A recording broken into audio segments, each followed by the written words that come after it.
बहुत बढ़िया, भारत माता की जय भड़काऊ भाषण है भाई, वाह। आरजेडी वालों बहुत बढ़िया, भारत के टुकड़े होंगे इंशाल्लाह इंशाल्लाह। बहुत ही स्वागत की भड़काऊ भाषा, मुझे 10 सेकंड चाहिए, हिंदुस्तान की बहन और बेटियों की इज्जत लूटता है ना वो शिवम तिवारी। आपको किसे ऐतराज हो सकता है भारत की जीत पे? वही तो पूछ रही हूं मैं। ना हिंदुओं को ऐतराज है, पत्थर मारे उन्हें ऐतराज है, इन्हें पत्थर मारे उन्हें ऐतराज है, मंदिर उसके सामने भारत की जीत की तारीफ क्यों नहीं हो सकती? भारत माता की जय के नारे क्यों नहीं लग सकते? क्या दिक्कत है आपको भाई? क्या दिक्कत है आपको भारत माता की जय के नारे? आप क्या साबित करना चाह रही हैं? और एक महिला प्रवक्ता हो कि इस तरह से भूतों की बौछार और ऐसे शब्दों का इस्तेमाल कर रही है। शिवम त्यागी ने आपको ऐसा कुछ नहीं कहा कि जिसके जवाब में आप इस तरह की भाषा का उपयोग करें। एक रिकॉर्डर से थोड़ा बाहर निकलना चाहिए, रटा रटाया नहीं चलता। झूठी बात मानने की एनवाई और न जाने क्या कॉम्बिनेशन बनाकर तो यहाँ तक पहुंचे। आज इसी के बारे में बात नहीं हो रही, इस वजह से दर्द है और न थोड़ी सही करते हैं। अगर किसी ने आंख उठाकर देखा तो ईंट से ईंट बजा देंगे। देखा था ना तेजस्वी यादव ने हिंदुओं के लिए कितना कहा। हिंदुओं की बात हो बिहार में, कह दो मुसलमानों की वोट चाहिए, कह दो मुसलमानों की वोट चाहिए, कह दो मुसलमानों की वोट चाहिए, हिंदुओं की वोट चाहिए। इसी तरह इसी वजह से फिर से हारोगे, इसी वजह से फिर से हारोगे। इसे ही कोई कहते हैं। ये कोई पार्टी नहीं है, हारे हुए हो। आगे भी भारतीय जनता पार्टी की राजनीति देश को पसंद है, इसलिए भाजपा सरकार में, इसीलिए भाजपा सरकार में एनडीए की राजनीति पसंद है, इसीलिए सरकार में भाजपा बिहार में। जय श्री राम दोस्तों, कैसे आप? आई होप सारे स्वस्थ होंगे और मस्त होंगे। तो आज की डिबेट काफी मजेदार होने वाली है और डिबेट में तो आप देखो तभी आपको पता लगे। तो शुरू करता हूं।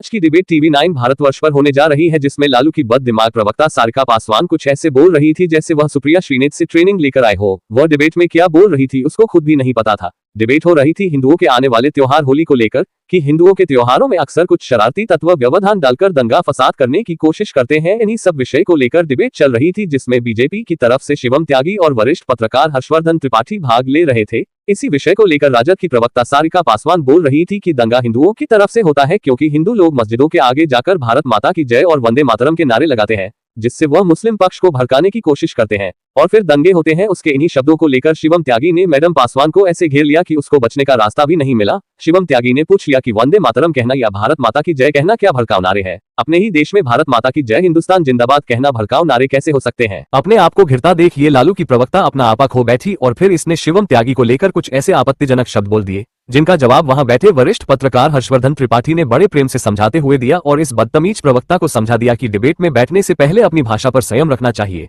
यह नहीं कि आप महिला हो तो उसका गलत फायदा उठाओ। उसके बाद तो शिवम त्यागी ने इसकी ऐसी रेल बनाई कि इसने सपने में भी नहीं सोचा था कि कभी उसके साथ भी ऐसा हो सकता है। शुभम त्यागी ने इसको समझा दिया, तुम्हारी इन्हीं हरकतों की वजह से तुम बिहार में 15 साल से बाहर बैठे हो और आगे भी बाहर ही रहोगे। तो देखते हैं इस डिबेट को कि कैसे लालू की इस बदतमीज प्रवक्ता को शिवम त्यागी और हर्षवर्धन त्रिपाठी ने तमीज का पाठ पढ़ाते हुए इसके दिमाग को ठिकाने पर ला दिया। तो शुरू करते हैं इस डिबेट को।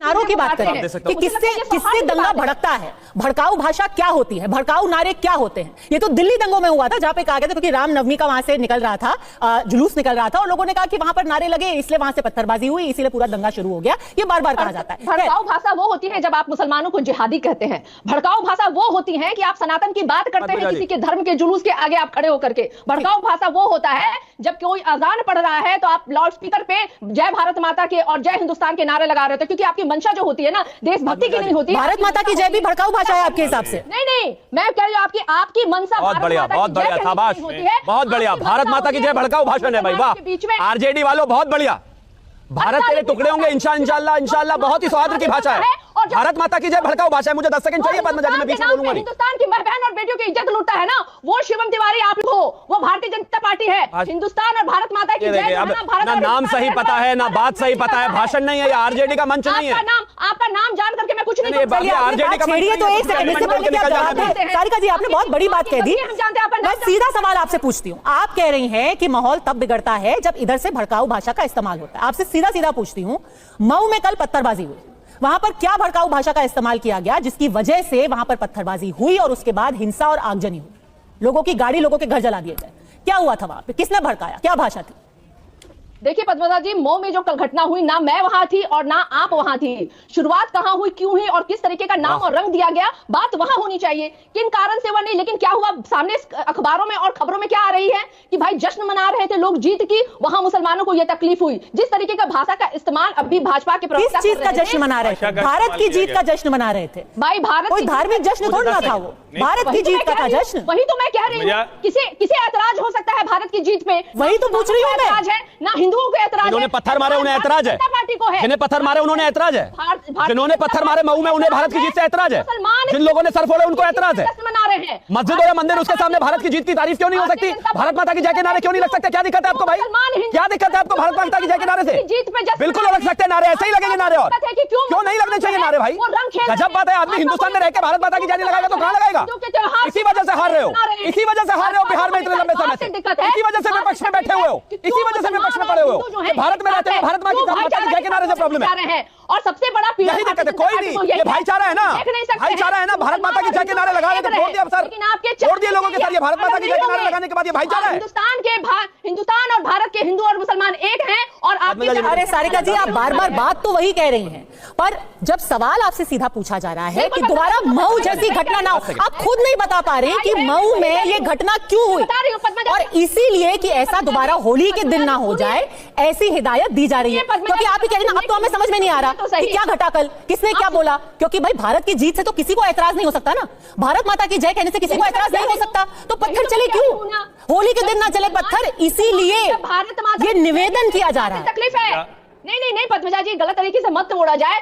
सबसे बड़ी दिक्कत यही है कि जब मुसलमान भारत माता की जय कहते हैं इन्हें तकलीफ है, जब मुसलमान हिंदू क्या बात हो गई है सारिका जी? क्योंकि ये तो भाईचारे को लेकर के तकलीफ है। नहीं एक सेकंड समझ में नहीं आ रहा। एक सेकंड हर्षवर्धन जी, फिर शुभम त्यागी। पुरोधा मान चुके हैं, मुझे तो ऐसे सचमुच थोड़ी समझ में चलेगा। नहीं आ रहा है।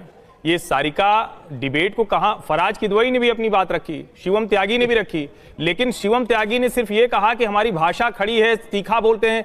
सारिका पासवान ने जूतों की बौछार कर देंगे, लतखोर, जाने कौन कौन से शब्दों का इस्तेमाल किया। मुझे तो समझ में नहीं आता। डिबेट में आप तर्क तथ्य के साथ आइए, आप क्या साबित करना चाह रही हैं?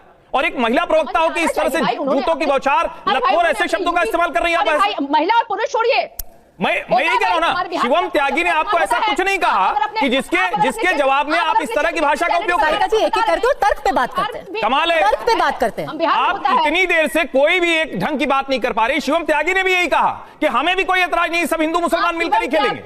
उन्होंने भी यही कहा किसी एक के बात का नहीं, सबका है। आपको ऐतराज है और हिंदू मुसलमान की एकता से ऐतराज है। भारतीय जनता पार्टी को हमेशा से हिंदू और मुस्लिम की एकता से ऐतराज है। हमने सुनाया, क्या ये कम सुना तो करिए, और सुनाई दिया आपको, कमाल है, सचमुच कमाल है। होगा कि किस तरीके से उन्होंने पूरे मुसलमान को जिहादी कहा। टेप रिकॉर्डर से थोड़ा बाहर निकलना चाहिए, रटा रटाया नहीं चलता। झूठी बात मानने के लिए हम यहाँ नहीं बैठे हैं, आपकी झूठी बात को स्वीकार करने के लिए हम यहाँ नहीं बैठे हैं। सारिका जी, बहुत विनम्रता से एक चीज कहना चाहती हूँ, आप बार बार कह रही हैं एकता एकता एकता। ये एकता मऊ में किधर जाती है, वही तो मेरा सवाल था। और ये दोबारा ना हो, इसकी क्या वजह थी, क्या सुन करके लोग भड़क गए, ये अगर आपको ही समझ में नहीं आ रहा तो भाई पुलिस को भी समझ में नहीं आएगा ना। और इसीलिए ऐसा दोबारा ना घटे तो कह रहे हैं कि भाई कुछ ऐसा होना भी नहीं चाहिए जिससे किसी की भावना अचानक से आहत हो जाए, कोई नारा सुन करके लोग परेशान हो जाए, जरा रंग गिर गया तो वहां पर भावना भड़क जाए। इसीलिए जिसको कहते हैं prevention is better than cure, ये प्रिवेंशन है। आप घर पे रहिए। प्रिवेंशन का तरीका होता है पद्मजा जी, जिस तरीके के एक ऑफिसर वर्दी पहन करके पीसी कर रहे हैं, उन्हें अपने ऑफिसर के बीच में रह करके एक मीटिंग करनी चाहिए थी, लेकिन वो पीसी करके जनता को यह संदेश दे रहे हैं। शिवम त्यागी, बार-बार घूम फिर के बात यही आती है, एक अफसर का क्या दायित्व है, एक विधायक का, सांसद का क्या दायित्व है? उनका ये काम होना चाहिए कि वो कहें आपका जहां मन हो आप जाइए, हम हैं खड़े आपकी सुरक्षा के लिए, ना कि ये कि आप इधर मत जाइए, आप उधर मत जाइए, आप ये मत कीजिए, आप वो मत कीजिए। पद्मजा जी, मैं एक चीज सबसे पहले कहना चाहता हूं, मुझे बहस में जाना नहीं, लेकिन मैं बड़ा प्रैक्टिकल एक बात करना चाहता हूं। 14 अक्टूबर 2024 तेजस्वी यादव का ऑन रिकॉर्ड स्टेटमेंट है कि अगर किसी ने मुस्लिमों की तरफ आंख उठाकर देखा तो हम उसकी ईंट से ईंट बजा देंगे। और एक बयान निकल कर दिखाइए पिछले 20 साल में, अगर उन्होंने कहा हो कि अगर इस हिंदू की तरफ किसी ने आंख उठाकर देखा तो हम उसकी ईंट से ईंट बजा देंगे। हिंदू हो, हिंदुओं की वोट लेते हो, वोट पाते हो, और भाषण इस तरह के हिंदू मुस्लिम आप कर रहे हो, कोई और नहीं कर रहा है। इसे ही लतखोरी कहते हैं कि जनता बिहार की लतखोरी करे जा रही है, लात मारे जा रही है, हराई जा रही है, लेकिन आप है कि हिंदू मुस्लिम तुष्टिकरण से बाहर निकल नहीं रहे, मुस्लिम तुष्टिकरण से बाहर निकल नहीं रहे, हर रोज हार रहे हैं आप लोग, 0 सीट है मिर्ची। इस तरह की स्थिति है, तब यह हाल है। यही होती, इसे होती है लतखोरी, इसे कहते हैं। जनता लतखोरी करे जा रही है, करे जा रही है, करे जा रही है, हराई जा रही है। 2005 से बैठे हुए विपक्ष में इतनी बुरी स्थिति है और तब भी भाषण, और अब आगे आते हैं। इन्होंने कहा कि नहीं मऊ में जो हुआ ना मुझे पता ना आपको पता। चलिए मऊ में नहीं पता, दिल्ली में तो पता होगा, कश्मीर में तो पता होगा, उत्तर प्रदेश में तो पता होगा, पता था ना, उमेश कोल्हे में तो पता होगा, कन्हैया में तो पता होगा, जब गर्दनें कटी सब जगह पता था ना। जबान सिल गई तब तो आपकी, क्योंकि तुष्टिकरण करना सिर्फ मुसलमानों के वोट चाहिए। तो ये भाषण हिंदू मुस्लिम एकता का यह मत दीजिए। सच ये है कि सिर्फ मुसलमानों के वोट चाहिए, इस तरह की बातें आप कर रहे हैं। और रही बात एकता की, एकता रहनी चाहिए, अखंडता रहनी चाहिए, सौहार्द रहना चाहिए, संविधान के हिसाब से ही देश चलेगा। लेकिन ये जो मुस्लिम तुष्टिकरण का कीड़ा काटा हुआ है किसी को, उनके बाप का हिंदुस्तान नहीं है। और एक और चीज कहना चाहता हूं, कृष्ण बिहारी नूर ने एक बात कही थी कि सच घटे या बड़े सच सच न रहे, झूठ की कोई इंतहा ही नहीं, और चाहे सोने के फ्रेम में जड़ दो आईना कभी झूठ बोलता ही नहीं। अनुज जो भी सीईओ वहां पर हैं, उनकी बात आपको चुभ इसलिए रही है क्योंकि सच्ची है।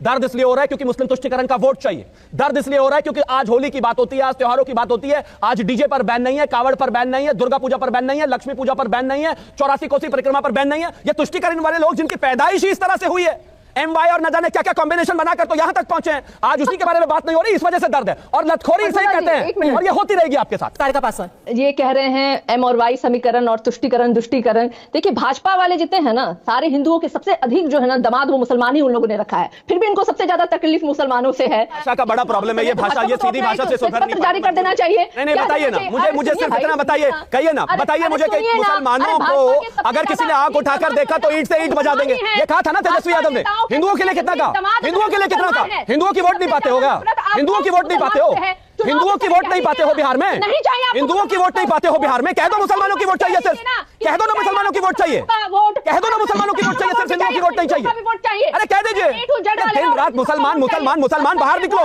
इसीलिए बिहार की जनता ने हरा हरा के ये स्थिति कर दी है, इसीलिए पैदल हो पिछले 20 साल से, इसीलिए लोकसभा में 0 पर हो। ये तुष्टिकरण है, इसी वजह से फिर से हारोगे, इसी वजह से फिर से हारोगे, इसे ही लतखोरी कहते हैं।